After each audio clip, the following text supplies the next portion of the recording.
அனைவருக்கும் வணக்கம். நம்ம டெய்லியும் banking and SSC point of வியூல 5 கொஸ்டின்ஸ் கரண்ட் அஃபேர்ஸ்ல இருந்து பார்க்குறோம். இன்னைக்கு என்ன கொஸ்டின்ஸ் இருக்கு அப்படின்னு சொல்லி பார்ப்போம்.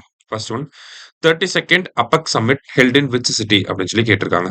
ஸோ இந்த 32வது அப்பெக் சம்மிட் அப்படிங்கிறது எங்க நடந்துச்சு அப்படின்னா கியாங்ஸோ அப்படிங்கிற சிட்டில வந்து நடந்துச்சு.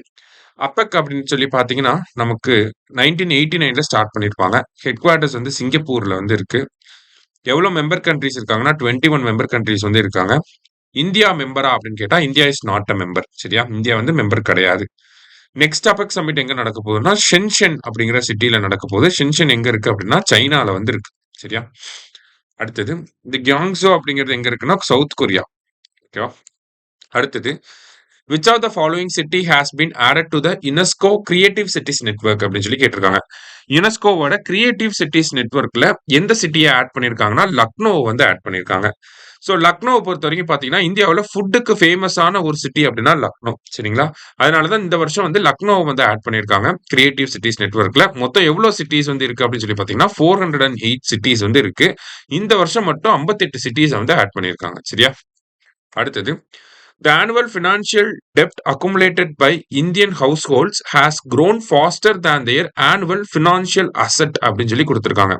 அதாவது இந்திய குடும்பங்கள் சராசரியா ஒரு வருஷத்துக்கு சேர்த்து வைக்கக்கூடிய சொத்துக்களை விட அதிகமா என்னதான் இருக்கு அப்படின்னு பாத்தீங்கன்னா கடன்கள் தான் அதிகமா இருக்கு அப்படின்னு சொல்றாங்க. 48% சொத்து சேர்த்து வச்சாங்கன்னா 102% கடன்களாக தான் இருக்கு அப்படின்னு சொல்லி சொல்றாங்க ஆர்பிஐ ரிப்போர்ட் படி. ஃபர்ஸ்ட் ஸ்டேட்மெண்ட் கரெக்ட் தான். Mutual funds has emerged as the popular instrument for household to invest their money. So வீட்டு ஆட்கள்லாம் பார்த்தீங்கன்னா நம்ம குடும்பங்கள்லாம் இப்போ மியூச்சுவல் ஃபண்டில் அதிகமாக இன்வெஸ்ட் பண்ண ஆரம்பிச்சிட்டாங்க. மணியை சேவ் பண்றதுக்கு இன்வெஸ்ட் பண்றதுக்குலாம். சரியா, ஸோ போத் கரெக்ட் அப்படிங்கிறதா கரெக்ட் ஆன்சர். அடுத்தது which of the following inaugurated the world's largest museum அப்படின்னு சொல்லி கேட்டிருக்காங்க. ஸோ வேர்ல்டோட லார்ஜஸ்ட் மியூசியம் எங்க வந்திருக்கு அப்படின்னு சொல்லி பார்த்தீங்கன்னா ஈஜிப்துல வந்து வந்திருக்கு. சரியா, கெய்ரோ சிட்டிக்கு பக்கத்துல இந்த கீசா பிரமிட் பக்கத்துல இதை வந்து கொண்டு வந்திருக்காங்க. சரியா, லாஸ்டா which of the following country has won the women's ODI world cup. So 13th women's world cup வந்து யார் வின் பண்ணியிருக்காங்கன்னா இந்தியா வந்து வின் பண்ணியிருக்காங்க. யாரை டிஃபீட் பண்ணா சவுத் ஆப்பிரிக்காவை டிஃபீட் பண்ணி இந்தியா வந்து வின் பண்ணியிருக்காங்க. அதிக number of times cup win பண்ணது யாருன்னா ஆஸ்திரேலியா, அடுத்தது இங்கிலாந்து, மூணாவதா பாத்தீங்கன்னா நியூசிலாந்து ஒரு கப், அப்புறம் இப்போ இந்தியா ஒரு கப் வந்து வின் பண்ணியிருக்காங்க. சரியா, ஸோ இன்னைக்கு 5 கொஸ்டின்ஸ் வந்து பார்த்துருக்கோம். தேங்க்யூ.